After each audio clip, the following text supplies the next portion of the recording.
37년 만에 미국에서 발견된 그날의 기록과 증언들. John has done real harm. Set the process back. 그리고 그 시체를 낱낱이 밝히는 과정들.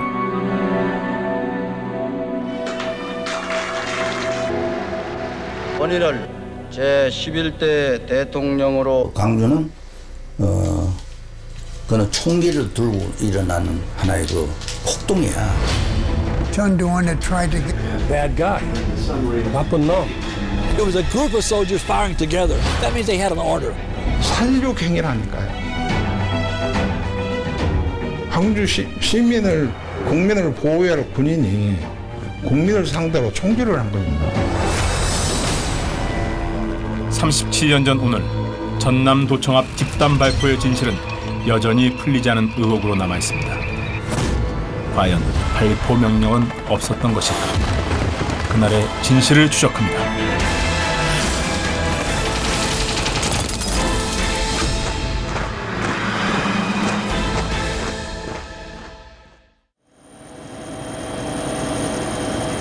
광주 전일빌딩. 지난해 이 건물 10층에서 의문의 총탄 흔적이 무더기로 발견됐습니다. 국립과학수사원의 정밀 조사 결과 공중 사격 가능성이 큰 것으로 드러나면서 그동안 의혹만 무성했던 80년 5월 당시 헬기 사격의 실체에 한 발 더 다가섰습니다.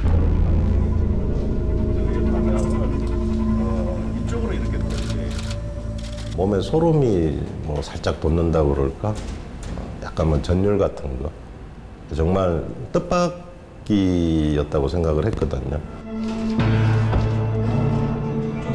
전일빌딩 10층에서 발견된 총탄 흔적은 약 150개. 특히 창문 근처 기둥과 그 주변 바닥에 집중돼 있습니다. 기둥을 스친 흔적과 바닥의 총탄 흔적을 가상의 선으로 연결해보면 창틀보다 높은 곳에서 총을 쏜 것으로 추정되는 거죠. 당시에 그 20층보다 더 높은 건물이 주변에 없었다. 뭐 이렇게 보면은 당연히 이제 그 비행체 중에서도 뭐 제일 이제 헬기의 가능성이 가장 높다라고 판단을 한 거죠. 또 하나 주목할 점은 천장에서 발견된 탄흔들이 일정한 형태를 보이는 것입니다.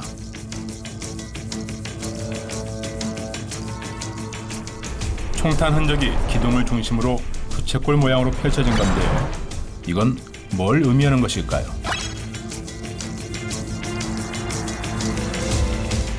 유력하게 추정될 수 있는 거는 이 거치형 기관총, 이제 총자를 이제 축으로 해서 이렇게 이 총구를 회전할 수 있는 그런 형태가 제일 유력하다고 보는 거죠. 즉 전시 상황에는 수송형 헬기도 자기 방어를 위한 무장을 하기 때문에 헬기 양쪽 출입문에 기관총을 거치해서 총을 쏜 것으로 추정할 수 있습니다.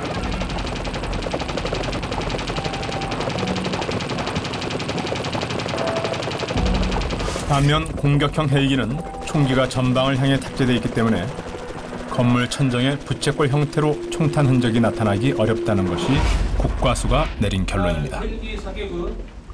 그리고 지난 15일 광주시는 국과수의 조사 결과를 바탕으로 새롭게 밝혀진 내용을 공개했습니다.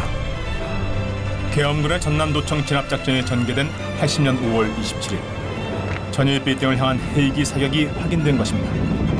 그러나 발포 명령자는 여전히 베일에 가려져 있고 우리가 주목하는 37년 전 오늘 21일의 헬기 사격 가능성 역시 여전히 의혹으로 남아 있습니다. 5월 21일 날 오후에 처음 그 발포가 있었다는 것은 기정사실이죠. 그런데 그 발포가 있는 그 시간과 비슷합니다. 제가 느끼기는 한 오후 2시쯤 됐어요. 헬리콥터에서 그 불이 반짝 한 뭐 그러니까 육안으로 볼 때는 한 뭐 1m나 정도라 될까 혹은 50cm 정도가 불이 픽 되면서 수많은 증언에도 불구하고 당시 군부를 장악했던 보안사령관 전두환은 자신의 회고록에서 헬기 사격을 전면 부인하며 악의적인 거짓 주장이라고 말합니다. 하지만 아쉽게도 전일필님의 헬기 사격 명령자 등 확인하지 못한 것들이 너무도 많습니다. 아울러서 5월 21일도 헬기의 기동이 이루어져 있지만은 이 일들에 대한 사실관계도 저희 시의 역량으로서는 한계에 있음을 말씀드립니다. 37년 전 오늘 아침부터 전남도청 주변에 모인 시민들은 전날 광주역에서 희생당한 시신을 앞세우고 계엄군을 도청 앞으로 몰아붙입니다. 시민들과 계엄군 11공수부대가 대치하는 긴박한 상황이 이어지고 마침내 오후 1시 애국가 소리와 함께 무차별 총격이 시작됩니다.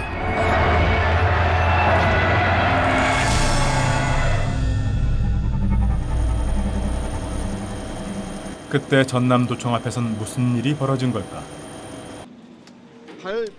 우리는 각자 다른 위치에서 그날의 상황을 생생히 기억하고 있는 4명을 37년 만에 다시 도청 앞에서 만났습니다.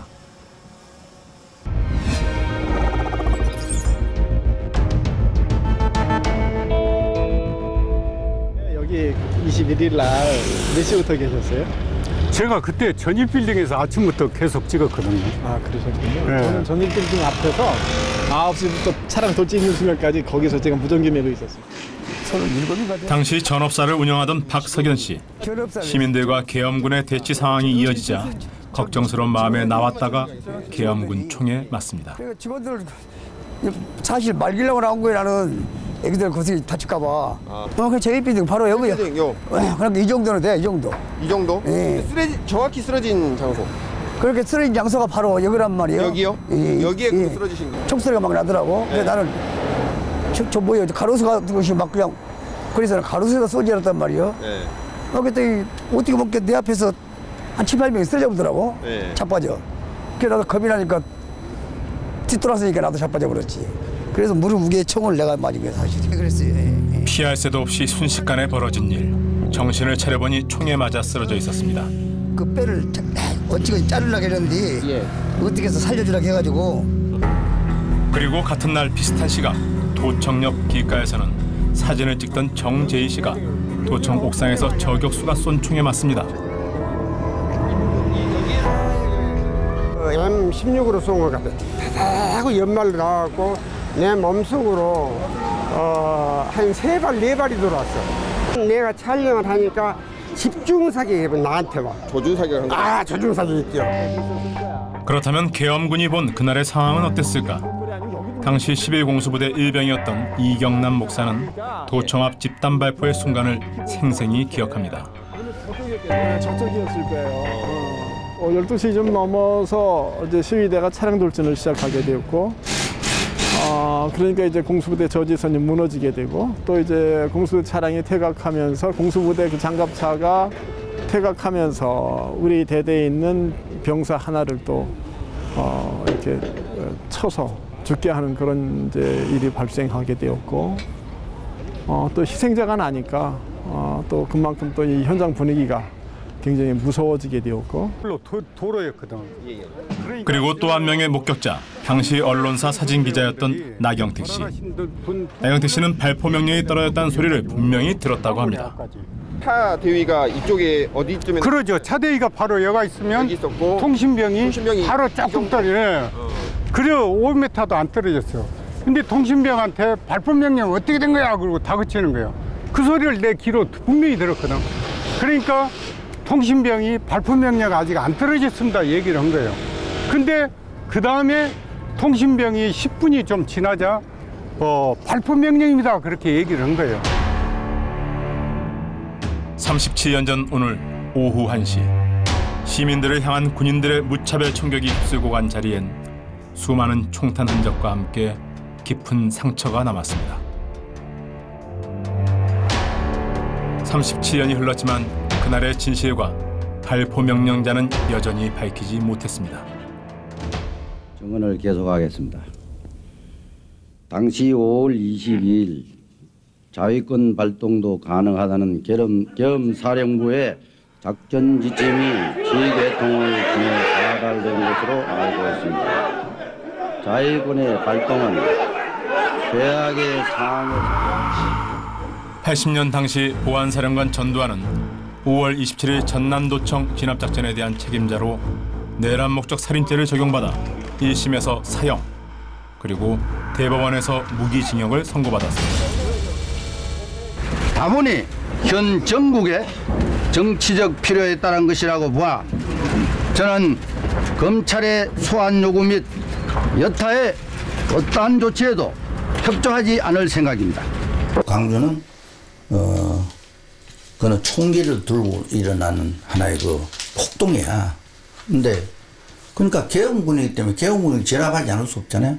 내가 그 광주 사태를 진압한 사람으로 그래 몰고 갔더라. 재판에 요번할 때도 재판할 때 내가 그러지 않았다는 거 그거는 분명히 그게 밝혀졌습니다.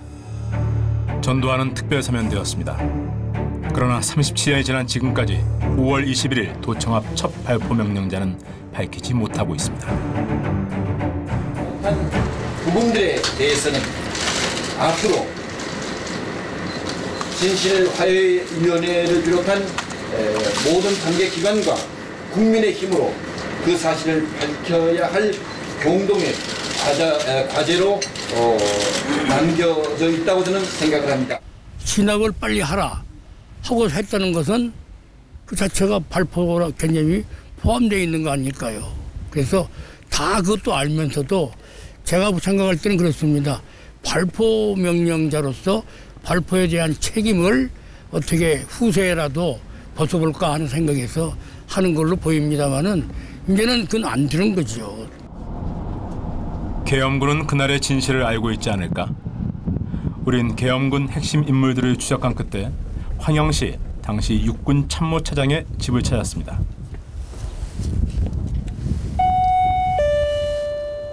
광주 이 5.18 관련해서 네, 전혀 대화 안 하세요. 아무 인사도 안 하시려고 그래.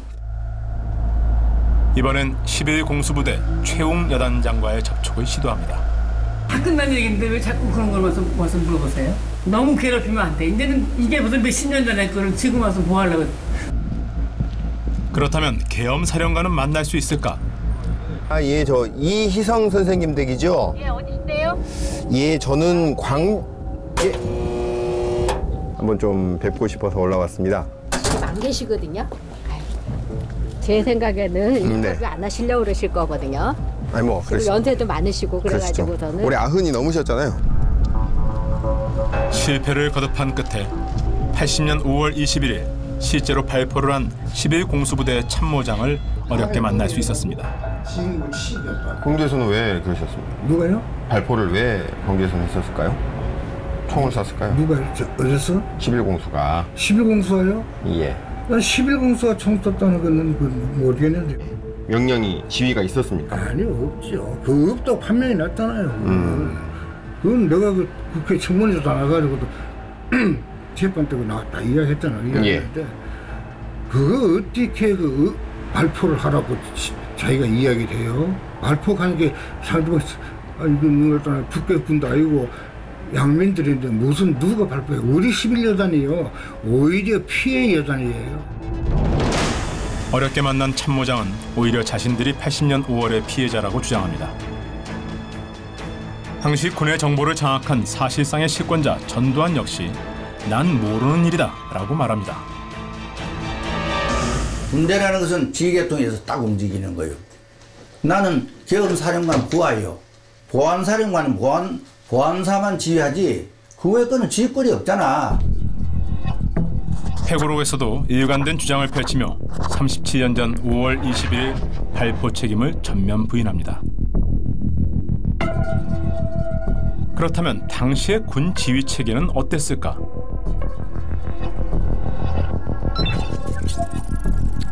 정상적이라면 계엄사령관에서 30일 사단장으로 명령이 이어져야 하지만 사실상 보안사령관 전두환을 중심으로 그 측근들이 시권을 쥐고 있었습니다.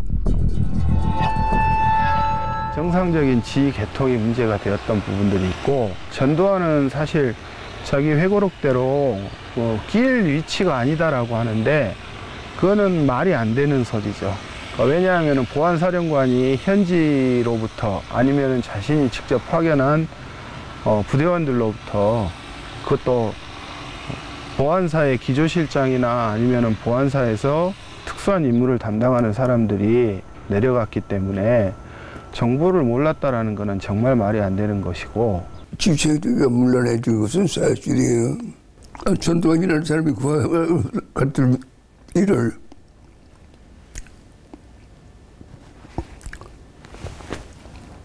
맞춰질렀다고 할까?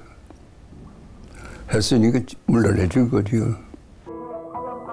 이상한 점은 또 있습니다.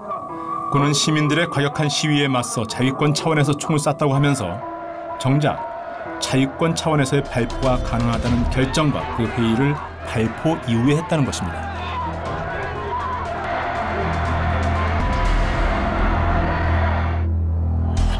이 회의엔 국방장관 주영복, 계엄사령관 이희성 등 군수뇌부가 모였습니다. 또한 전두환의 핵심 측근 정도영 보안사 차장이 동석합니다. 계엄군은 정당하게 방어를 했다라는 논리를 만들기 위해서 1시 이후에 자위권 발동과 관련된 회의를 했다라는 것들을 논리를 맞춘 거라고밖에 볼 수 없을 것 같은데요.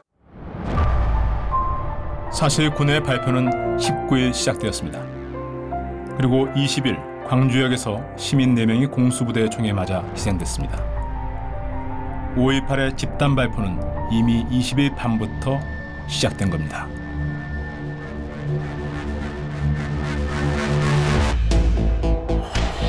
이때에도 군은 긴급회의를 엽니다. 그 회의에 전두환의 최측근 황영시 참모차장이 동석합니다.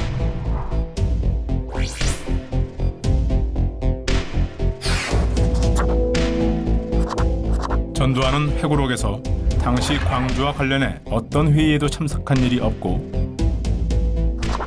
유일하게 참석한 건 광주 진압작전이 확정된 뒤인 5월 25일 오참 모임뿐이라고 주장합니다. 자, 과연 그럴까요? 당시 보안사의 주도로 신군부가 펴낸 역사서 5공화국 전사, 여기에 그의 이름이 등장합니다. 5월 21일 이군 사령관 진종채가 참모총장 이희성에게 자위권 발동을 건의하는 자리. 바로 이 회의에 전두환이 함께 있었다고 명시돼 있습니다. 또 이군 사령부 전투상보에 적힌 메모에는 전각하, 즉 전두환이 등장하고 자위권 발동을 강조했다고 적혀 있습니다. 하지만 구체적 일시는 알 수 없습니다. 거의 다 내가 했죠. 광주한테는. 내가 그때 그 본 자료들을 보면 사실을 인터프리테이션, 해석할 수 있는 그런 여지가 없어요. 5월 18일부터 17일부터 그건 한 10일 동안에 걸친 급한 상황에서 보냈던 거기 때문에 지금 어디서 누가 뭘 어떻게 했다 뭐 이런 정도만 나오지 왜 그랬다든가 뭐 배경이 뭐라든가 이런 거는 일체 정보에 들어가지 않았어요. 내 기억으로는 그래요. 이분들의 동선에 대한 자료는 확보를 못 하셨었다는 거죠? 그렇죠. 이상하죠.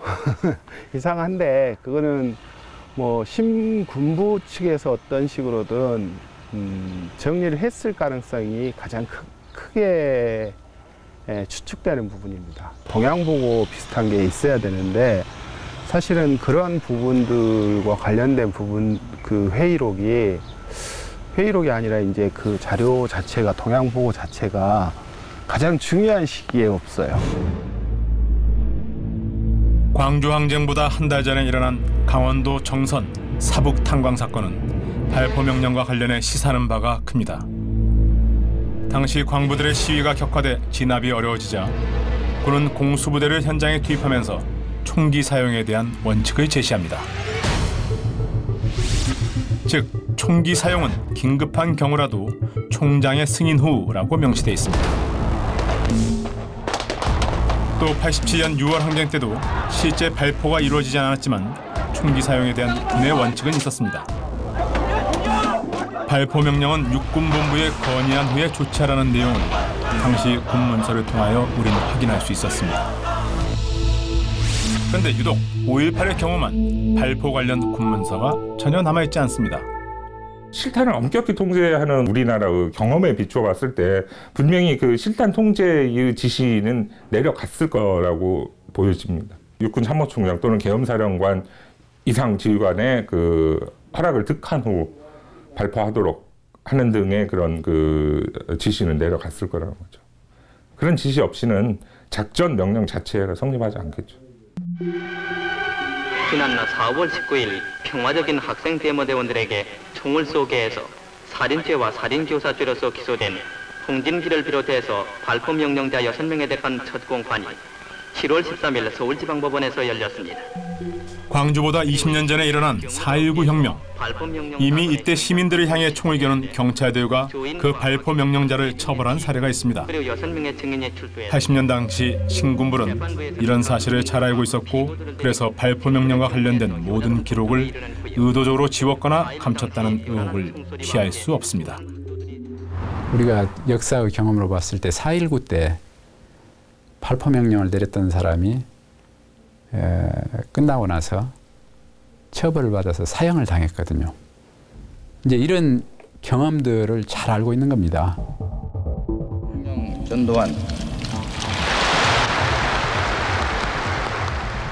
수많은 의혹에도 불구하고 발포 명령자가 누구인지 확실한 답을 얻지 못한 우린 한국과 긴밀한 관계였던 미국으로 눈을 돌립니다. 혹시 미국에 그 어떤 증거나 자료가 남아있진 않을까?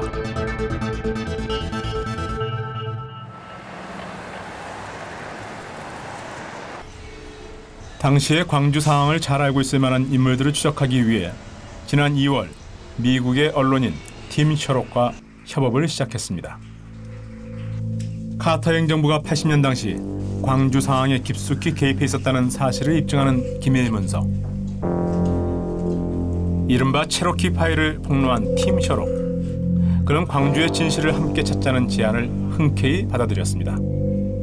More as I did in my original reports about this, trying to find out what any U.S. officials might have known, and so I've been doing the research on U.S. officials who were there, providing names of people who might be able to speak, American officials, State Department.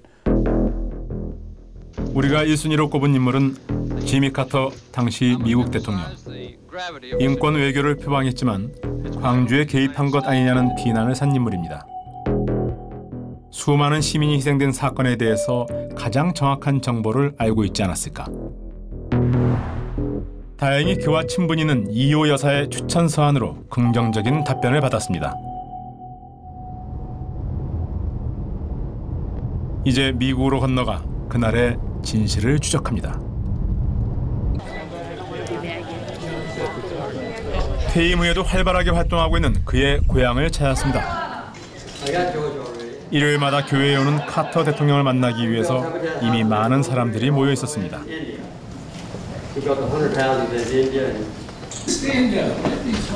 하지만 알 수 없는 이유로 그는 끝내 공식 인터뷰를 거절했습니다.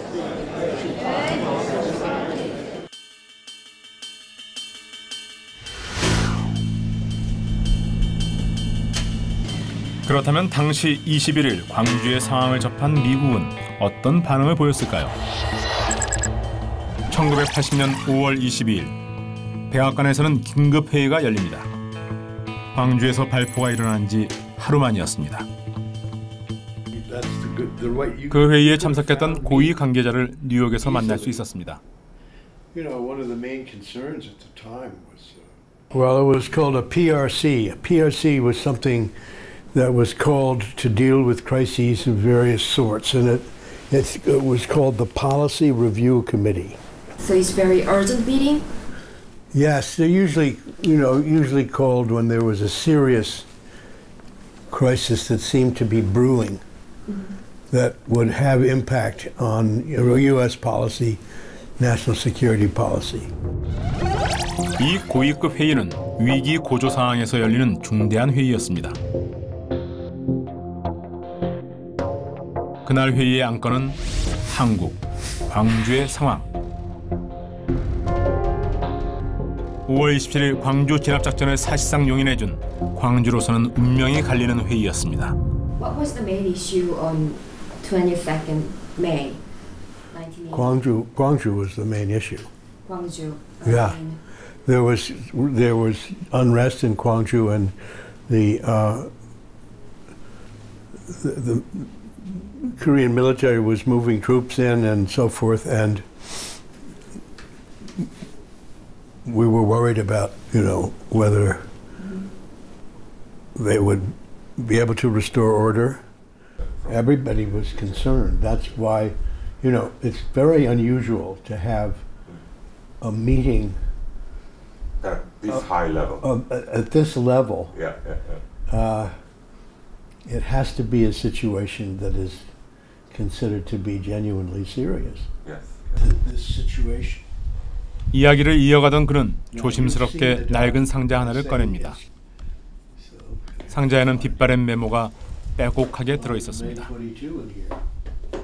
하나씩 읽어준 메모엔 그날 회의에서 오고 간 대화 내용이 빠짐없이 담겨 있었고 바로 그의 이름이 등장합니다. Chun could become a liability. Probability of struggle.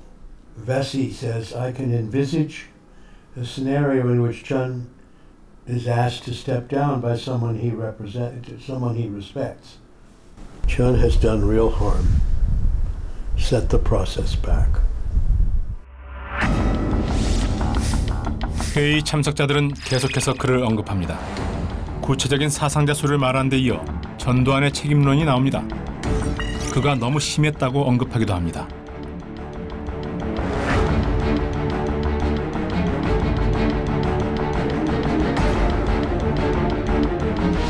회의 참석자들은 광주의 상황을 논의하며 미국이 전두환의 퇴진을 압박해야 할지 묵인해야 할지 열띤 공방을 벌이기도 했습니다.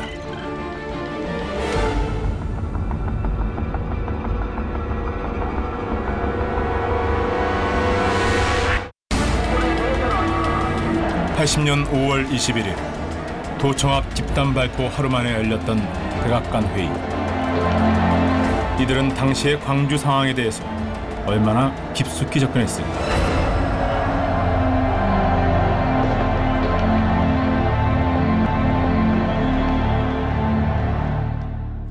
Right before your meeting, there is some shooting toward Gwangju citizen. Yeah. Did you know that? Yes, well, that's what we were reacting to. Mm-hmm.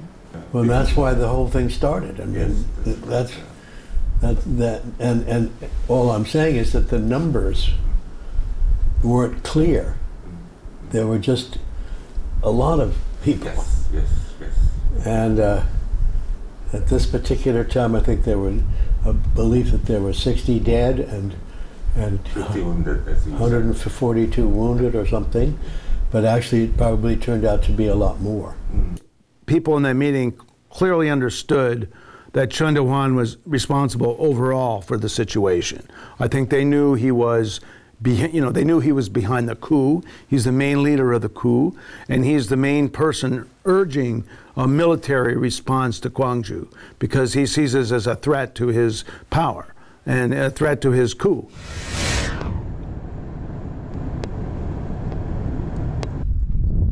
백악관 회의에서 거론된 전두환 책임론. 안녕하십니까? 안녕하세요. 오래간만입니다. Should I be worried about North Korea? Should I leave? 우린 당시 한국군과 밀접했던 존 위컴 한미 연합사령관에게 21일 발포에 대해서 듣고 싶었습니다. 한국군과 주한미군을 통합 지휘하는 수장이었던 그는 당시 군의 움직임을 가장 잘 들여다봤을 인물입니다. 일단 왜 적극적으로 광주 상황을 막지 않았는지 물어봤습니다. Now, historically, you could come back and say, that's crazy. You knew that the coup leaders were bad. We didn't know that. I didn't know who really the Korean people wanted to lead their country. There was no election. There was a legitimate president acting as a president after the coup. 당시 위컴 사령관은 광주에서 무슨 일이 일어나고 있는지 파악하려고 했지만 불확실한 정보와 루머가 많았다고 말했습니다. 총장님 Ambassador and I thought, well, can we inject some people down there that will get us some intelligence? Very difficult to do inject people from the outside, because the Korean authorities and the the coup people would be uneasy about what you're doing. So there was resistance on that part. 한국 신군부가 미국의 요원 투입을 방해했다는 겁니다. 그는 정보를 파악하기 어려웠지만 21일 광주 발포는 미국 CIA를 통해서 들었고 그 정보를 주한 미 대사와 공유했습니다. The ambassador and I and Bob Brewster were aware that there was shooting going on, and we had a special meeting, telephone, but then it was face to face. And right at that moment in Gwangju, we were convinced that Chun Doo-won was in charge. He was the leader. Maybe more often, but the commander and the ambassador had a close relationship. They were both in Seoul. When something like this was happening, I would guess they probably saw each other, maybe every day, but certainly quite often. And when they weren't meeting directly, they were talking on the telephone. So the coordination between the ambassador and the commander was always up to date. Anything that looked like a crisis situation. 위컴은 자신의 회고록에 그날에 대한 자세한 기록을 남겼습니다. 최근 나온 전두환 회고록과 정면으로 충돌합니다. 문제의 5월 21일 광주 관련 회의에 한 번도 참석한 적이 없다는 전두환. 그러나 위컴의 기억은 다릅니다. 전두환 보안사령관이 주영복 국방장관, 유병현 합창의장과 회의를 했다는 겁니다. 이게 사실이라면 발포 당일 전두환 보안사령관은 왜 회의에 참석한 걸까?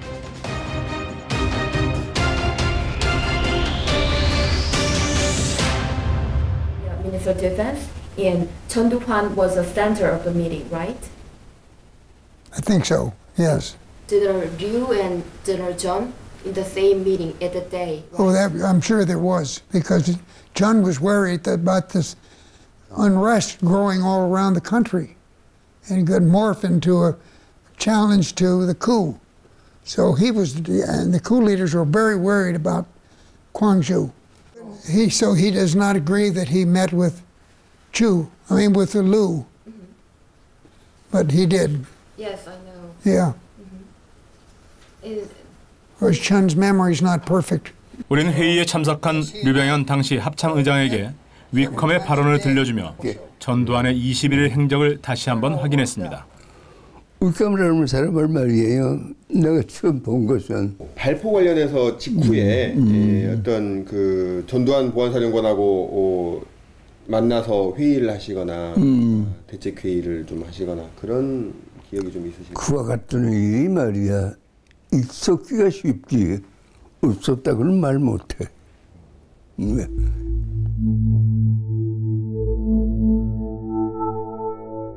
그 회의가 있었던 바로 그날 도청 앞 집단 발포로 최소 30명 이상이 숨지고 수백 명이 총상을 입은 광주는 충격에 빠졌습니다.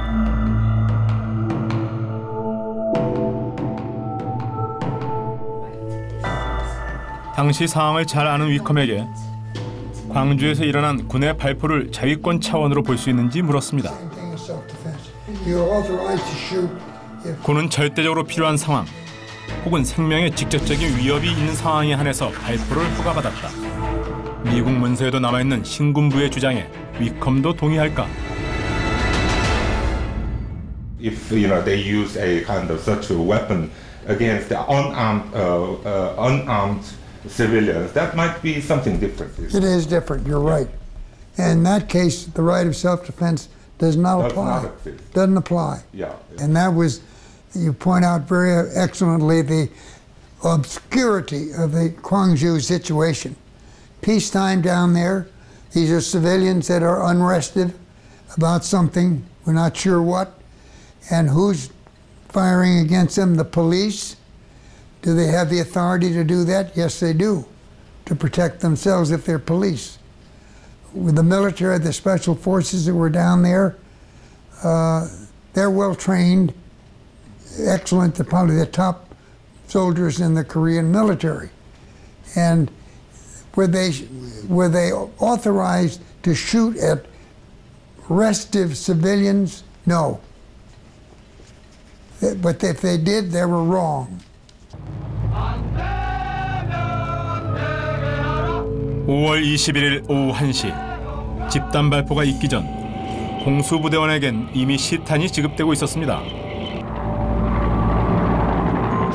그때 도청 앞에서 시탄을 지급받은 계엄군들이 상부의 발포 명령 없이 우발적으로 총을 쐈다는 전두환의 주장은 군인의 입장에서 봤을 때 과연 상식적일까요?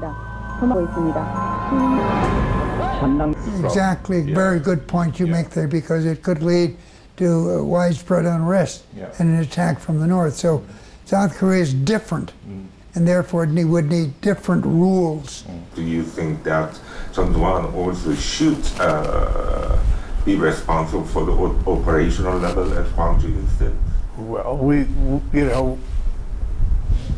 I think he was responsible. He was responsible. 우리가 미국에서 확인한 건 첫째, 미국은 집단 발포를 심각하게 받아들이고 있었다. 둘째, 당시 광주 상황의 자위권 발동은 비상식적이다. 셋째, 미국은 이 모든 상황의 책임이 대통령인 최규하가 아닌 전두환에게 있다고 봤다는 것이다. 자위권이라는 것은 80년 5월의 광주 상황에 전혀 맞는 개념이 아니라고 볼 수가 있고요. 어떤 사람이든 지시가 있었으니까 분명히 발포가 이루어진 것이지, 명예를 중시해야 될 군이 그 명예를 팽겨치고 말단 소총수들한테 그 책임을 전가하는 것이 바로 그 자위권 언급입니다. 그렇다면 광주에서 긴박한 상황이 계속되고 있던 그 시기에 최규하 대통령은 누굴 만나고 어떤 보고를 받았을까? 우린 대통령 기록관의 정보 공개를 청구해 1980년 5월 최규하 대통령의 면접 기록부를 확보했습니다. 그 자료 자체가 가지는 의미가 거기에 관여하지 않았다라고 하는데, 현재 많은 사람들이 제기하고 있는 이원화 문제하고 관련되는 자료가 되죠. 입증해 주는 건가요? 네. 5월 16일 중동에서 돌아온 최규하 대통령은 귀국하자마자 중앙정보부장 설이 전두환을 만납니다.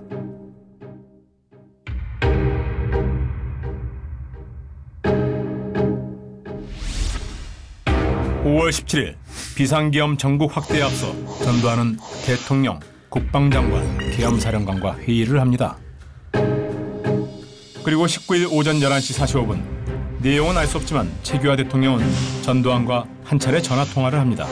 그리고 문제 21일, 전두환의 최측근 정호영 특전사령관이 이희성 계엄사령관과 함께 광주의 상황에 대해서 1시간 10분에 걸쳐 보고를 합니다.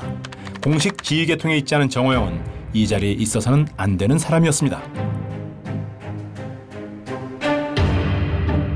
말이 안 되죠. 굳이 특전사령관은 현지 부대에 배속을 시켰기 때문에 권한이 없어요.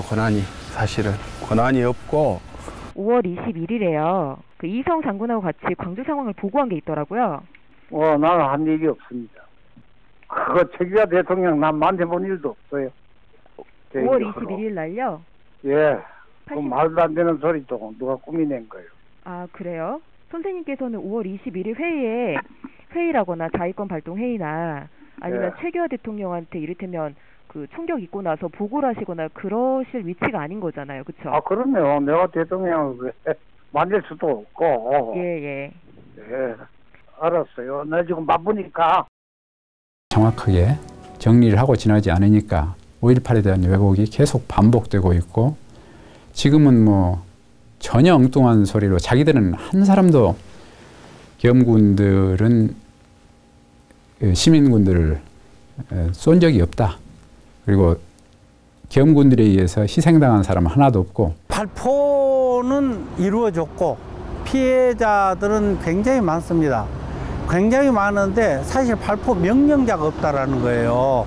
그것은 어느 누구라도 삼척동자도 이해할 수 없는 일이거든요. 실제로 전두환이 발포 핵심 책임자라는 것은 전 국민이 사실은 다 알고 있는 것이죠. 그런데 그것을 정부가 공식적으로 인정하느냐 인정하지 않느냐는 아주 커다란 차이가 있습니다. 그렇기 때문에 신정부가 해야 될 가장 중요한 일, 5월 백서를 발간하고 거기에 발포 책임자가 전두환이었다고 하는 것을 표기하는 일이 가장 중요한 일이라는 뜻입니다. 수많은 기록과 증언들은 그를 향하고 있습니다. 그러나 그는 오히려 자신이 광주의 희생양이라고 주장합니다.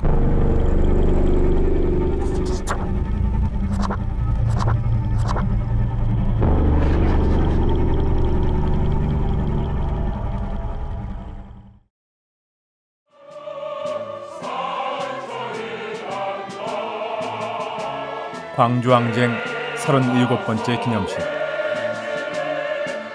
오랜 임을 위한 행진곡이 묘역 가득 울려 퍼집니다.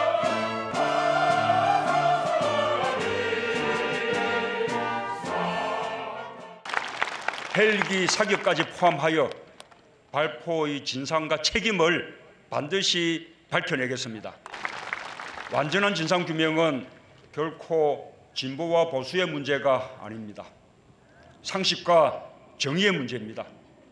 우리 국민 모두가 함께 가꾸어야 할 민주주의의 가치를 보존하는 일입니다.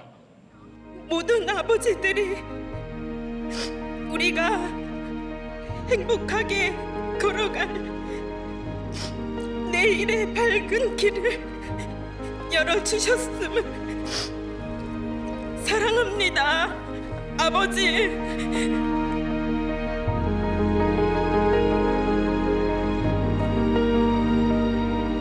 우리는 알고 싶습니다. 그리고 꼭 밝혀야 합니다.